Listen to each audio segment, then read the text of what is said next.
ओम शांति। वर्तमान समय जो हमारे लिए विशेष स्थिति बनाने के लिए और विशेष प्राप्तियां अनुभूतियां करने के लिए है।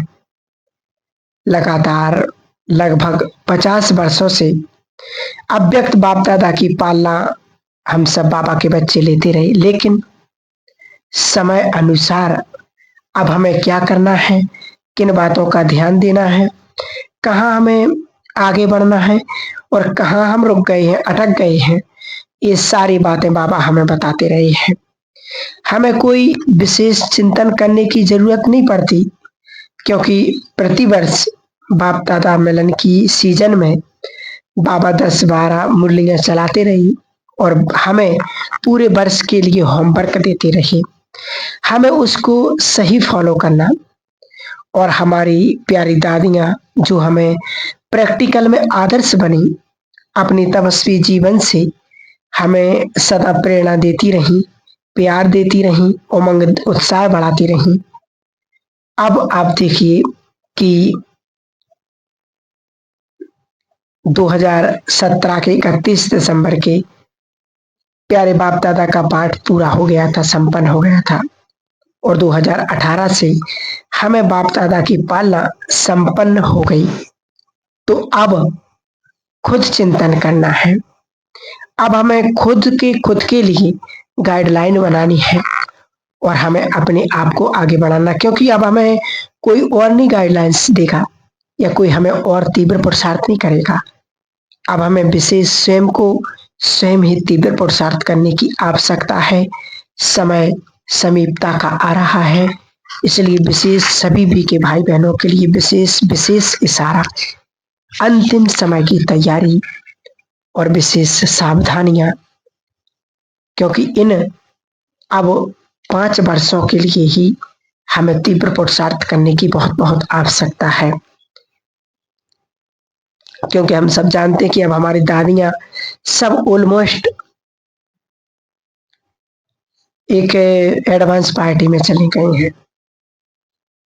तो अब समय रहते अब हमें कैसे इस दुनिया में रहते न्यारा और प्यारा और उपराम स्थिति में रहना, क्योंकि ये जो समय है वो है खुद को जगाने का, खुद धुन लगाने का। तभी हम अपने आप को जो बाकी रहा हुआ है वो करके अपने को संपन्न बनाने का इस समय है। जैसे फाइनल एग्जाम होती है तो टीचर का पाठ पूरा हो जाता है। फाइनल एग्जाम के पहले वो थोड़ा समय होता है जब स्टूडेंट पूरा कोर्स रिवाइज करता है। जो डिफिकल्ट सब्जेक्ट हैं उसके लिए जो कमजोर है वो उस पर गौर करके, तो इस समय वो चल रहा है। इसलिए अब हमें स्वयं के प्रति अंतर्मुख बन करके अपने लक्ष्य के प्रति फोकस होकर के खुद के लिए प्रवेश करना है। क्योंकि अब ये देखने का समय नहीं है कि कौन क्या कर रहा है, इस समय है मुझे क्या करना है, बाबा ने क्या कहा है और हमें क्या करना है, वो उस पर हमें फोकस करने का समय चल रहा है। इसलिए हमें औरों की तरफ नजर नहीं रखनी है। बहुत वैरायटीज हमें सीन्स देखने में आएंगे, क्योंकि हर आत्मा का वैरायटी पार्ट है, हर आत्मा का अपना चिंतन है, अपना रुचि है। इसलिए पुरुषार्थ हमें हर एक वैरायटी नजर आएंगी, पर जिनको मंजिल पर पहुंचना है उनको साइड सीन्स नहीं देखने हैं, उन्हें अपने लक्ष्य को देखना है कि मंजिल अभी भी मेरे लिए कितनी दूर है, समय की मार्जिन कितनी है और मेरी रफ्तार क्या है, मेरी स्पीड कैसी है। तो मंजिल की दूरी को देखते हुए और समय की मार्जिन को देखते हुए अब हमें अपनी रफ्तार को तीव्र बनाना है। और तीव्र बनाना माना क्या, समय तो बाबा को हम दे ही रहे हैं, समय कोई जास्ती हमें निकलने वाला नहीं है, क्योंकि हमारी जवाबदारियां भी हैं, हमारा कर्तव्य भी है। पर हमें अपने पुरुषार्थ को क्वालिटी बनाना है, साधारण नहीं, ढीला ढाला नहीं, लेकिन दिल की सच्चाई लगन से हमें तीव्र पुरुषार्थ करना है। बाबा ने भी कहा है कि लास्ट में आने वाले बच्चे भी अगर अपना समय और संकल्प को वेस्ट नहीं करेंगे तो वो लास्ट का सुफास्ट जा सकते हैं। और एक बात और हम आपको बताना चाहेंगे कि जैसे स्पीड से हमें जाना है, ट्रैवल करना है, कार में जाना है, तो दो चीज, एक तो हमें हाईवे को पकड़ना चाहिए। अगर इधर उधर के छोटे छोटे बड़खावड़ा रास्ते को पकड़ेंगे तो आप नहीं जा सकेंगे। आपको हाईवे एक्सप्रेस वे को पकड़ना है। तो हमें भी, हमारे लिए भी हाईवे कौन है? हमारी दादियाँ, जो हमारे सामने बाबा मम्मा है, बस हमें उनको फॉलो करना है। दूसरों को देखेंगे तो आप स्पीड से नहीं जा सकेंगे।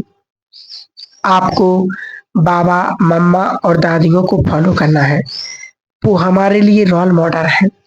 और दूसरी बात, कोई अच्छा व्हीकल होगा, क्वालिटी व्हीकल होगा तो आप स्पीड से जा सकेंगे। हमें भी बुद्धि में बहुत गहरा ज्ञान रखना है, क्वालिटी ब्राह्मण जीवन बनाना है, तो हम बाबा मम्मा को फॉलो कर सकेंगे और इस श्रेष्ठ पुरुषार्थ को प्राप्त कर सकेंगे। क्योंकि कहा जाता है कि दुनिया में यदि किसी के ऊपर जीत प्राप्त करनी हो तो सबसे पहले उसका मॉरल डाउन करना जरूरी है ना? और उसका मॉरल डाउन करेंगे फिर उसके ऊपर आप जीत प्राप्त कर सकेंगे।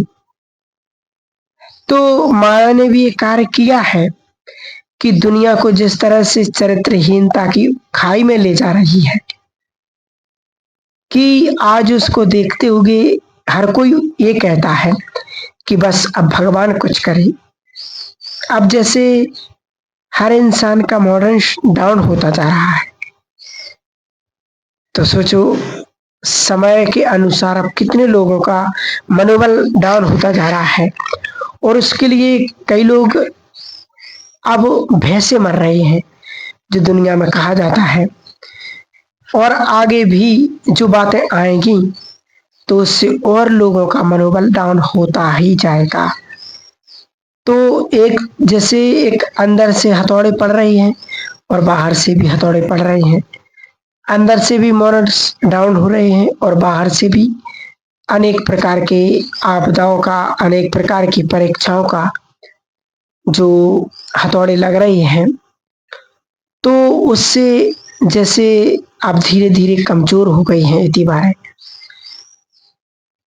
और इसीलिए समय अब यही बता रहा है कि अब बहुत जल्दी ही ये दीवारें गिरने वाली हैं।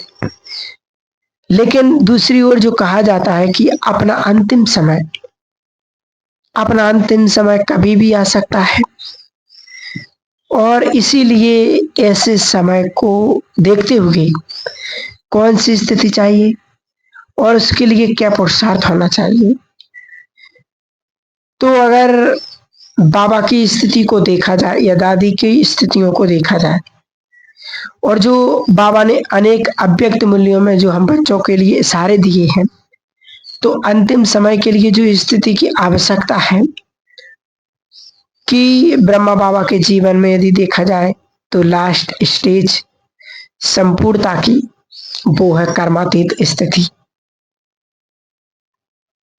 कर्म योगी भी रहे तो तीव्र पुरुषार्थी बच्चों के लिए विशेष इशारा कि समय तुम्हारा इंतजार कर रहा है।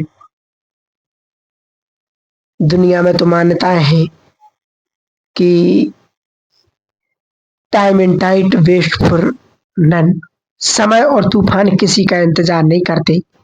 लेकिन हम ऐसी महान आत्मा है जिसका समय इंतजार कर रहा है। और समय के साथ तुम्हारे महान कर्तव्य भी तुम्हें याद कर रहे हैं कि तैयार होकर चलते आओ। तो हम सभी अपने को जरा तैयार करें महान कर्तव्य करने के लिए। ऐसा ना हो कि शांति के भिखारी हमारे द्वार पर खड़े हों, तड़पती हुई आत्माएं हमारे द्वार पर हों और हम उन्हें कुछ दे ना पाए, राहत ना दे पाए, चैन ना दे पाए। जैसे कोई प्यासा हमारे द्वार पर आ जाए और वो प्यास से मर रहा हो और पानी पिला दो, तो उन्हें हम पानी ना दे पाए तो कैसा लगेगा? और वो हमारे सामने दम तोड़ दें तो कैसा लगेगा? तो बाबा ने कहा, ऐसी हमारे सामने ऐसी आत्माओं की भीड़ होने वाली है। विनाश नजदीक है, खुद को खुद तैयार करें। अब वो दिन दूर नहीं, हमें अपने को तैयार करना है, ताकि हम अपने द्वार से कोई भी खाली हाथ और निराश होकर के ना जाए। मनुष्य सोचता था कि हमारे द्वार से कोई खाली हाथ ना लौटे। कईयों के घरों में कल्चर थी कि एक व्यक्ति को खाना खिलाकर, भूखे को खाना खिलाकर हम खाना खाएंगे। तो हम भी सुंदर संकल्प करें, हमें अपने को ऐसा भरपूर करें, आने वालों को दृष्टि से, वाइब्रेशंस से दो प्रभावकारी वचन बोल करके अपने वाइब्रेशंस देकर हम सुख चैन दे पाए, राहत दे पाए, तो बाबा हमसे बहुत प्रसन्न होगा और अब उसकी शक्तियां हमारे साथ कार्य करेंगी। इसलिए बाबा कहते कि बाबा किसे साथ देता है? जो ऐसी सुंदर भावना अपने मन में रखते हैं देने की, उनके साथ भगवान भी सर्व शक्तियों सहित, वरदानों सहित वो हमारे साथ आ जाता है। ठीक है, तो हम विशेष बाबा को अपना साथी बनाएंगे। ओम शांति।